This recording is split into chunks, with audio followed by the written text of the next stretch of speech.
Madhava Kunja Bihari Jaya Madhava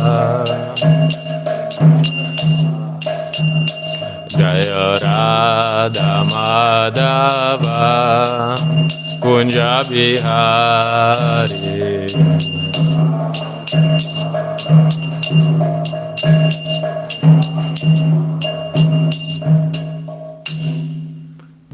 Vishnupad Paramahamsa Parivrajacharya Shtotara Shata Shishimad His Divine Grace Srila A.C. Bhaktivedanta Swami Maharaj Prabhupada ki Grantaraj Srimad Bhagavatam ki Jai. All glories to the assembled devotees, all glories to Shri Guru and Shri Gauranga, all glories to Srila Prabhupada. Om Namo Bhagavate Vasudevaya. Om Namo Bhagavate Vasudevaya. Om Namo Bhagavate Vasudevaya. Hare Krishna. We're reading from Srimad Bhagavatam, 3rd canto, 26th chapter, Fundamental Principles of Material Nature. We start with text 56. 56, it will come. Just now coming, no problem.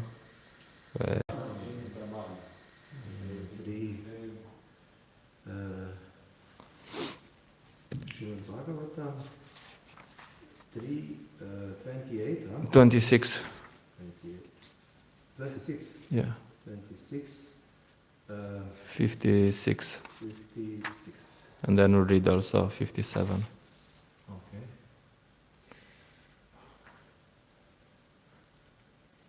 Okay. We try to keep it short and sweet. That was the instruction. Not the sweetness. I don't know about the sweetness. Short and bitter and sour. Yeah. Eat the frog first, you know? They have in this Karmi world the idea, eat the frog first. You start your day and you do the worst thing that you have to do in the day. You start with that. Let's speak about how we are stupa Korans. Let's speak about that. Yeah. Okay. Okay. Text 56. Nirbibeda virajastvag Ramashmarshmashrvadayastata Tata oshadayaschasan Shishinam nirbibidetahata Nirbiveda virajastvag Ramashvashurvadayastata Tata oshadayaschasan Shishnam nirbibide tataha.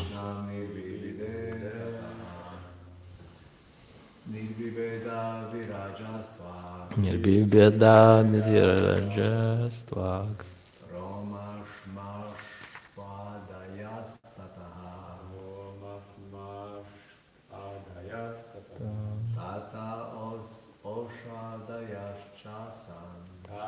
Oshadayaschasan Krishnam nirbibide tataha. Krishnam nirbibide tataha.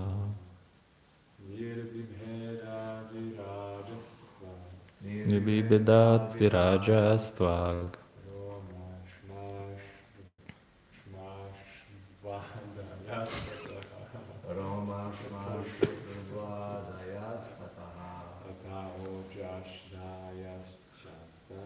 Tata oshadayaschasan Krishnam nirbibidesa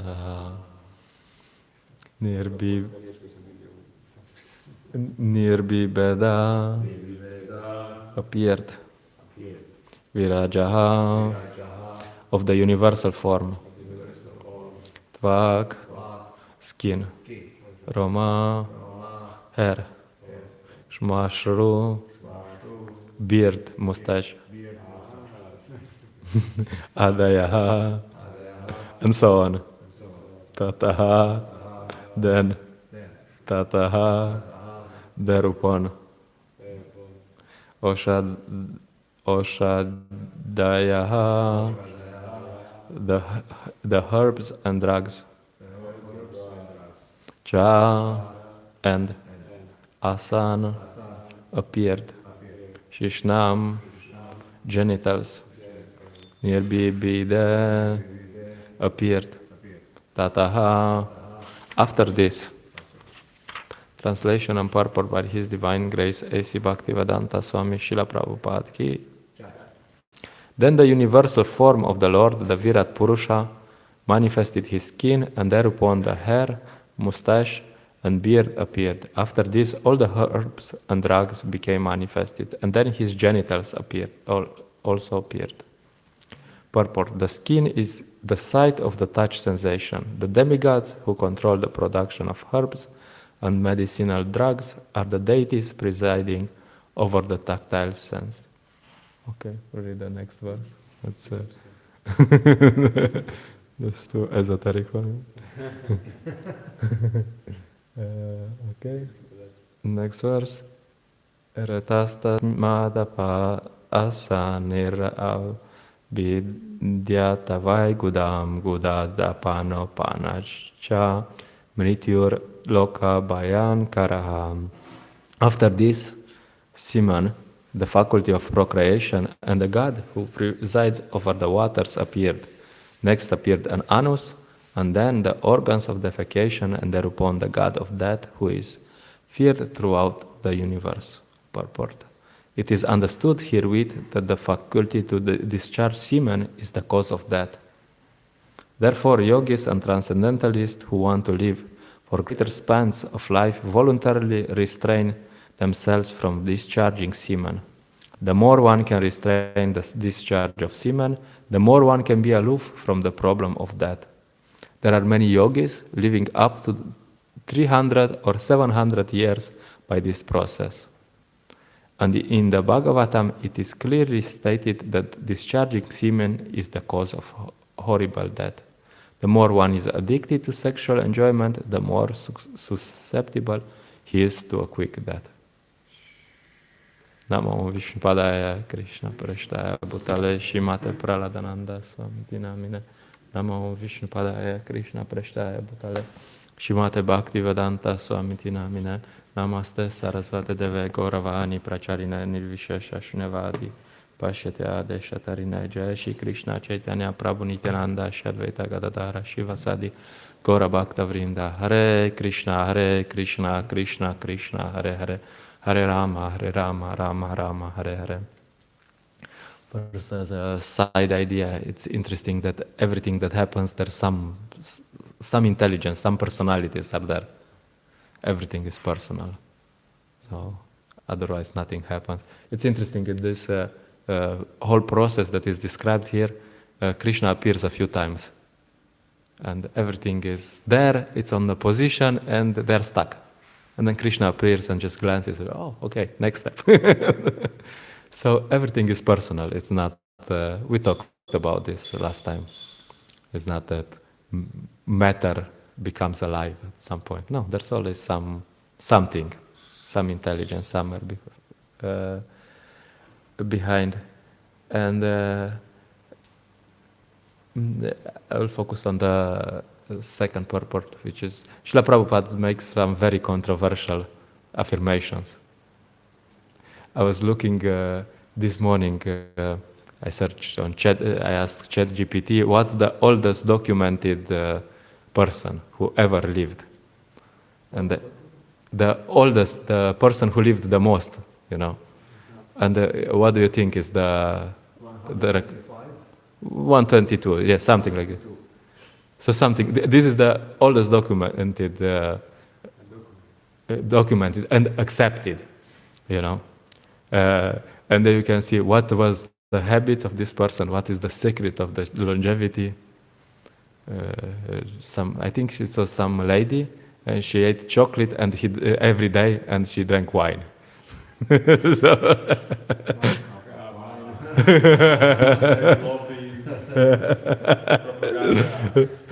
so that's the secret. And of course, then you ask, okay, can you give me some tracks of unverified long lives, you know? And there's, I saw also on the news, there's this Indian, Swami Shivananda, something, that's his name. And he's now, according to his birth certificate, he's already 128. He's alive, you know. He was traveling by plane to the US. You know, someone. But this is unverified, you know. This is not accepted, you know. What was he doing? Well, we'll go to that because it's very interesting. What was his secret, you know? And there's other unverified cases. There's supposed to be someone in China. This is ChatGPT, Uvacha, not, you know. And he lived between 197 years and 256, something. I don't know how they do, but this is ChatGPT, Uvacha, you know. But this is unverified, you know. This is a legendary who lived in 1700, something like this, you know. And this is some legendary. So the point is, Srila Prabhupada says that there's yogis who live 300, 700 years. You know? Wow. What's their secret? Swami Shivananda, probably he's not a devotee. He's some sort of a yogi, you know. And he says, what is his secret? And he says his secret is abstinence. This person, this type of person, you know, he's probably a yogi, but I'm not sure. I have to check if he was ever married or something. But yeah, he's traditional yogi, you know, brahmacharya. So the secret of his longevity is brahmacharya. Yet he looked quite good, you know. So probably he will be around for some time. he looked in good shape. You know? So of course, yeah. Anyway, we'll get to that later. So the point is, who do you believe? You know. Because Srila Prabhupada makes these affirmations, and according to the, if you want to be, you have to be in the Guinness record, so then you're certified, and then there's gerontology association of in the US or something, and they certify, you know. And if you're not certified, it means that you lived your 300 years in vain, you know. You're not going to appear in a Guinness record. You're not official, you know. So that's how I think. So the point is, who do you believe, you know? Who you have to choose at some point. Who do you follow, you know? Do you follow Gerontology Association or do you follow Srila Prabhupada? And of course, this is basic, you know. But sometimes even for devotees, you know, you find something, devotees say things like, I would like to think that it's this way. Like, okay, very nice, but really, are you a devotee? Because devotees, first thing you learn, you open Sri Upanishad, and Srila Prabhupada says in the introduction of the Sri Upanishad how things work, you know. Everyone has 4 defects. There's 3 ways of acquiring knowledge. You can acquire knowledge by pratyaksha and anuman, what I see and what I think, or you can acquire knowledge from shabda, from spiritual knowledge, from the Vedas. And pratyaksha and anuman are imperfect, and shabda is perfect. So this is the basic assumption that we have when you start reading Sri Upanishad. That's in your face, you know. That's why people don't like Prabhupada's books so much.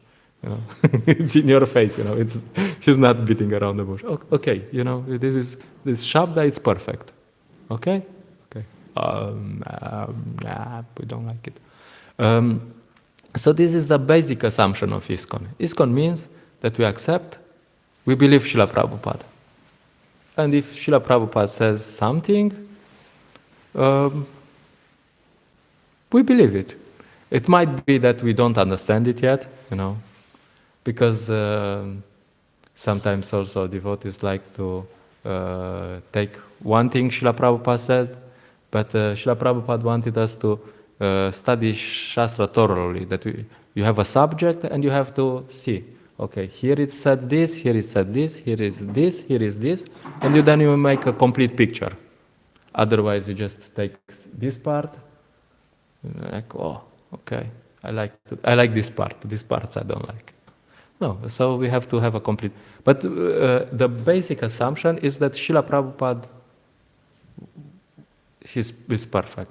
And then you find ChatGPT says there's no verified correlation between sex and death and suffering. You know, there's not verified. Maybe, you know, there's some claims. You know, some of these people who live very long are some ascetics, and they say they claim that their secret is that abstinence, but no, we don't know. How do we know?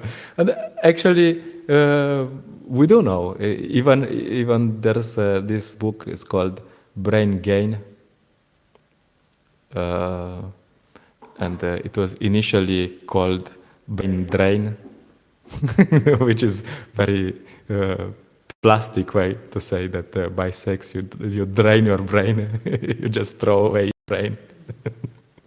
And there's quite some interesting information there, you know. I didn't read it recently, but there's some studies that people make. In Ayurveda, there is described there's many types of substances, and you eat, and then this transforms into first substance. I don't remember blood and this and that. This after some time transforms into something else, and this transforms into something else, and this transforms into something else. It's a very long process. And then you get ojas, which is the luster, you know, like very like vital force. And by sex, you just throw these ojas, you know, which you spend long time. It took long time to accumulate and so on. So this Ayurveda, and I don't remember the modern experiments, but there are some experiments which show that actually it's like that, you know. You practically, by sex life, you throw a part of your brain away. It's like, okay. And there's correlation between all these mental diseases and sex. There's a clear correlation, you know. All this Alzheimer, this, yeah, it's because of, and so there is correlation. It just has to be looked at in the proper way. And many times people have this idea. I was talking with one aspiring devotee, and he said, yeah, if it works, then I accept it. If it doesn't work, then I reject it. And then I was asking him, hey, how do you measure? How do you know if it works? What do you know, you know? I mean, I didn't say it but what do we know? How can you measure things, you know? You say something, you do something, and you say it works, it seems to work. Okay, how do you know? Because Krishna says in the Bhagavad Gita that but at the end is just like nectar, and which awakens realization is said to be happiness in the mode of goodness. And that happiness which is derived from the contact of senses with the objects and which appears like nectar at first, but poison at the end, is said to be of the nature of passion. So passion works. It seems to work, no? You do something in passion and it works, no? You see, you have results. Prabhu, we have results. What's your result? No results? Okay, this is the result. How do you know? In the beginning, passion works. And then goodness doesn't work. At least in the beginning, you know. You do something and you like, well, it doesn't work. Okay, what do we do? Let's put some passion inside, and then we'll have better results. No? So the point is, we don't know. We really don't know what's going on, and just measuring the results by our experience or our I don't know measurement instruments, it's useless because you see something, you see some of the results, but you don't see the results tomorrow, in 2 days, in 5 days, in 10 days, in 100 days, you know. You don't see, you know, what are the results going to be. So if you don't see the full picture, then you cannot judge. You cannot judge. This action is good because it brings this result. But yeah, it's also these side effects, and this and this and this. You know, to judge if it works, then you have to look at the whole picture. So then you can say, hey, it works. Okay, why? Because this. So the point is that we don't know. We have no idea what's going on. We cannot judge by ourselves what is the results of our actions. So we have to trust Shastra. We have to trust someone who knows. We have to start seeing through the eyes of the Shastra. Okay, the Shastra says that this is the right thing to do, and we will do the right thing. Because spiritual life means pure goodness. And in the beginning, we might not like the results. Of course, if you're Hare Krishna, then you will like the results because there's sadham.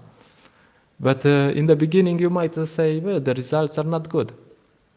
And this is the basic thing that Vedic culture is teaching you. Teaches you Dharma. Dharma means, I don't know how I feel, I don't know how I feel, I measure, I do this, I don't know what the results are going to be, but I'm going to do the right thing. All I have to do is find from the Shastra what is the right thing to do and do it. What is the intelligent thing to do, and then you do it. That's all. And this is not Bhakti Yoga. This is Karma Kanda. this is Karma Kanda. And we as devotees, we have a problem with understanding this Karma Kanda level sometimes, you know. Because, you know, that's the basic, you know. We're like on the level of Bhakti Yoga, we're practicing Bhakti Yoga, but our consciousness is of karmi, sometimes vikarmi, you know. So this is basic thing that we don't know. You don't know what's the result. So then you just do the right thing. And of course, Srila Prabhupada gave such an ecstatic process that you can experience nectar. You come first day and you can experience nectar. It's so amazing, you know. Like you have sometimes people they come to some program, they hear the chanting, and they're like, wow, that's so amazing, you know. It's like instantly connect with it, because the process we have actually is just nectar all the way. You just so ecstatic. Sometimes you experience so much happiness that you cannot even explain to people. You know, I'm this kind of happiness, and you know, they look at you like, mutual happiness, you chant Hare Krishna, are you in bliss? What are they talking about? Because they never experienced something like this. So how can they understand, you know? But this is available, and this you experience. If you're here, then you experience this, you know, that there's so much happiness. But we have to understand also this other part that we don't really understand. And there are some bad days, some days when you don't feel this bliss. And what do you do when on the days? That's how you make the difference between a serious devotee and a, you know, how we call it, falling star. Shooting star. Shooting stars, yeah. So shooting star is like, oh, bliss, bliss, bliss, bliss. Like, oh, sorry, this process doesn't work. I have a headache today. So Krishna cannot be God because I have a headache today. Wow, really? So we should understand both. Yeah, sometimes it's tough. It can seem tough, but you just continue. And then we were talking yesterday about why the sadhana bhakti, that it's so boring. So the devotees think this is so boring. But it's such nectar. If you actually do it, of course, some days you have to pull yourself. Hey, it's Mangalarti. But some days you're like just in ecstasy. Hey, this is so nice. Huh? So, and there's actually this, it's so ecstatic, and it naturally transforms into this bliss. We experience this bliss, wow, this is nice, this real happiness. And so we have to have this understanding that Srila Prabhupada can guide us, and he knows the process, and we just have to follow the process. And sometimes some devotees have this idea that Srila Prabhupada was good, but according to the modern studies, some things that he said are wrong. Like, really? No. So as we were talking yesterday, you come to ISKCON, this ISKCON society, and the basic assumption of ISKCON, if you're a serious ISKCON member, is that you accept that Srila Prabhupada is the pure representative of Krishna, and whatever he says is perfect, especially in his books, in his conversations, and sometimes he takes people from a different angle, but if he says, Srila Prabhupada says at some point, someone told him that Bhaktisiddhanta Maharaj said something, and it was a bit, also a little controversial, and Prabhupada said, if Bhaktisiddhanta Maharaj said it, then it must be true. So that was his basic assumption. If he said it, then it must be true. So you should have this also this assumption that if Srila Prabhupada said it, then it must be true. Maybe we don't understand it, maybe we don't, And of course, there's important things, chanting Hare Krishna, and there are some things which are maybe not so important for us. It's not so important to understand how this Jambudvip and how this Meru mountain is there, it's like, wow. But we should understand that if it's there in the Shastra, it must be true. And Srila Prabhupada, if someone would say that this is something is not according to something which is contradicting the Shastra, Srila Prabhupada will be there to defend it. Not because it's so important how far the moon is and so on, but because if you accept that there is a flaw in the Shastra, then the basic assumption that the Shastra is perfect is ruined, So Srila Prabhupada defended, said these controversial things like that they couldn't get to the moon because the moon is behind the sun and so on. And by their speed, they couldn't have reached in 4 days and so on. He said so many controversial things because I don't think he's so interested about the moon, But he's interested to say this Shastra is perfect. So we have to have this understanding that Shastra is perfect and Srila Prabhupada is perfect. There's this letter he wrote to a devotee. Probably this is the answer to the devotee's letter, and you will probably assume what the letter was about. And Srila Prabhupada says, you mentioned that your pathway has become filled with stumbling blocks. Probably this devotee was complaining there's so many problems in his temple or whatever in his spiritual life. But Srila Prabhupada said, but there are no stumbling blocks. I can kick out all these stumbling blocks immediately. That you have problems, I can kick your problems immediately. So you have problems, I can kick them out immediately. But he says, provided you accept my guidance. And then he continues, with one stroke of my kick, I can kick out all stumbling blocks. So there's letter to Krishna Das. So we have to have this, we have to believe that this is true.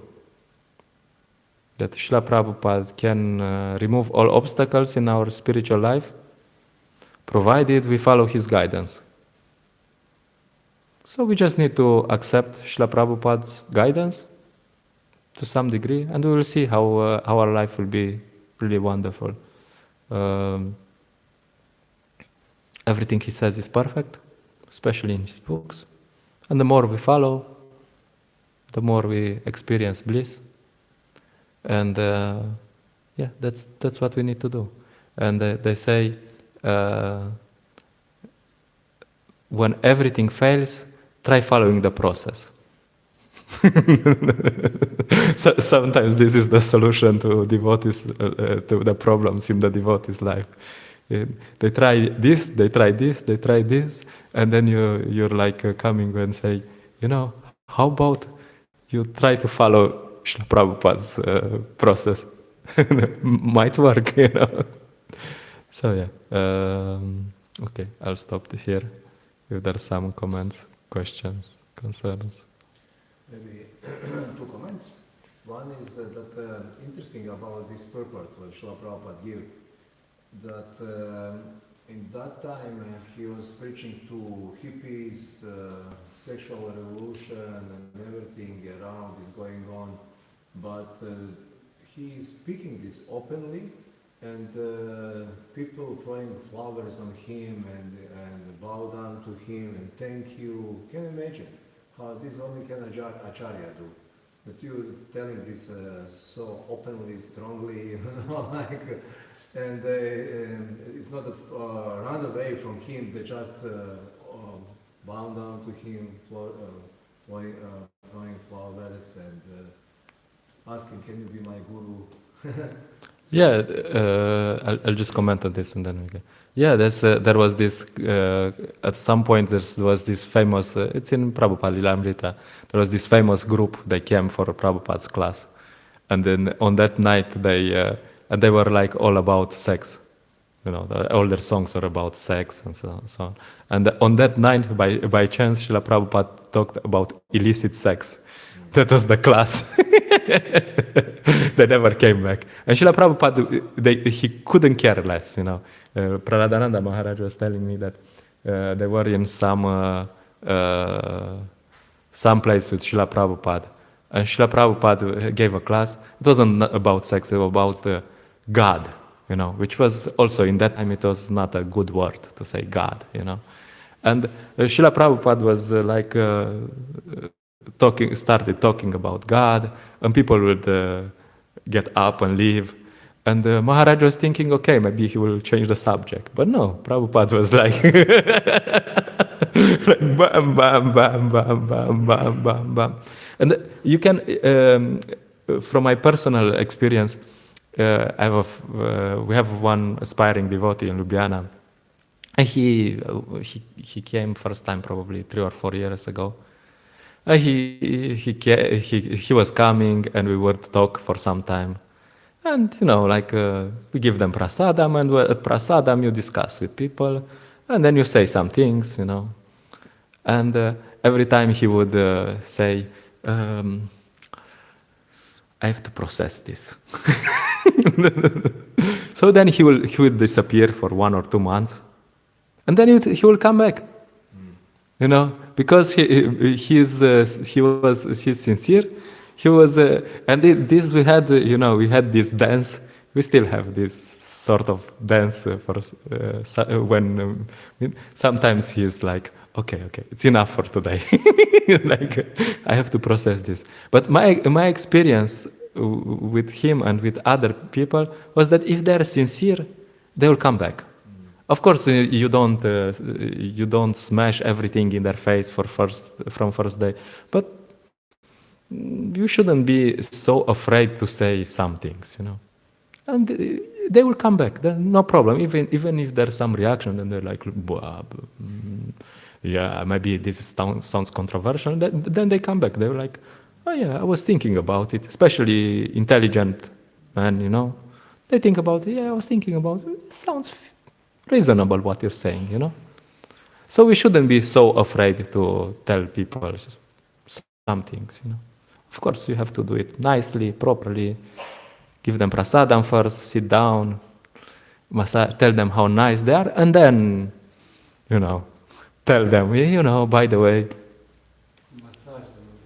Yeah, massage before. But generally, we shouldn't be too afraid to tell people the truth. And Bhaktisiddhanta Maharaj, when he sent his sannyasis to London, he said that you have to stick to preach Krishna consciousness. And if it's popular or not popular, doesn't matter. You have to preach. So we shouldn't be too afraid, what will they think about it? Yeah. I mean, of course, we use our brains, we don't want to agitate people. We think, okay, what part of Krishna consciousness will they accept easier, then they have some experience, and then we put the other things, on okay, you want the cherry pie first or the kitri? Cherry, okay, no problem. And then you give the kitri also. So it's not a problem. But generally, we shouldn't be so afraid to tell things. So, yeah, Srila Prabhupada was like that. As far as I understood, he was just like saying things. And of course, everyone was, because he would bring the spiritual world with him. That was also a part of it, So he could say anything, because just by his presence, they were like, so that also helped. So we shouldn't imitate Prabhupada, That's the, Okay, second comment. The second comment is that I think that I heard somewhere on a lecture, but it's also confirmed from Prabhupada in his lecture before a couple of days that we watched, that this trust, belief in Shastra and Guru, also on the end it's confirmed by what is the first process? Pratyaksha. Pratyaksha. Example, like Prabhupada explained, but what Narayan doing now in the spiritual world, he putting elephant in this small hole in Nittul and putting another side and a couple times here and there elephants and come on. but who said this? Some kinds of Shudra. He said, yes, I believe it because you look what he doing here. He putting all banyan tree in small seed of fig, and from this seed coming again a banyan tree. See, this is also he doing here. Yeah. Like we have a trust, but Shraddha, but from other side we have experience with something what we can confirm with Pratyaksha. Yeah, eventually, I mean, first you have this process of bhakti is, you can see it also as a development of Shraddha. Because the initial Shraddha is like, yeah, sounds feasible, makes sense. But then you have some experiences. And then you can say for yourself that, oh, yeah, this actually works, First you read Bhagavad Gita and you're like, yeah, it's a good book. Sounds feasible. Joy. But then you put it into practice and you see, wow, it actually works exactly like this. And this increases your Shraddha, That's why it's called Shastriya Shraddha. That's why it's very important to have theoretical knowledge, and then you see this actually works like that. And of course, we as devotees, we're around because we have so many mystic experiences. Sometimes you have mystic experiences, but also we should recognize this mystic experience. Like you give this example with a cobbler. This was a cobbler, and Narada Muni came to him, and yeah, we should recognize this experience, these mystic things. These planets floating in the air. I mean, it's mystic. Birds were flying between one planet and another planet. It's also right in Srimad Bhagavatam. Yeah. No, there's. Timingila is eating a whale for breakfast. There's. I don't remember the context, but there's some scientists in the 1900 or something. They actually saw some birds, like something like this, and they had all these kind of strange things, they couldn't explain, and they were like, oh. But like modern science, their idea was that if we don't prove it with our methodology, or if it doesn't fit our methodology, that's what they do with Darwin theory. We found this skull which is 5 meters long. This skeleton which is 5 meters. It doesn't exist. No, it does exist. But you just. There's people who saw this, many other things. And if it's not from Europe, it doesn't exist, Europe is the center. Europe and America is the center of civilization. Just anyway, I saw some historical movies about these great battles, and that these Mongols, they are supposed to be barbarians, But then there's other people who say, no, wait a minute, So these Mongols who were barbarians, their main thing they were like expert bowmen, and their range of firing was higher than the European range, So then when they came, at some point they came to Europe, and they can shoot from further away, So it's like a massacre, and it was all based on technology, They had better technology than the Europeans, And there's like, oh, these barbarians. No, they had better technology. They were just, they would say like you have they can shoot from 100 meters and the European can shoot from 50 meters, So they just stay at 100 meters, just shoot, retreat, and shoot, and retreat, and then you're dead, you're finished, So that was their technology. And that even when they came to Europe, this is just some historical stuff. When they came to Europe, they thought it's not very interesting because nothing is, nothing there. And what was really interesting for them was Baghdad. At some point, Baghdad was like just gold. Everything was gold there. So that was really interesting for them. So they came in an expedition in Europe. They were like, boring. But the point is, if this is actually true or not, it's still. But the point is that all this history that here is, sometimes you have to see who is the source of this history? What are the things that are? What is their agenda? Because their agenda is just to, okay. Europe is the almighty Europe, and India, uncivilized India, and so on. Really? Okay. You check some modern historians; they say something different sometimes. So yeah. Okay. Something else. I guess we stop here. Grantara Srimad Bhagavatam ki jai, Srila Prabhupada ki jai.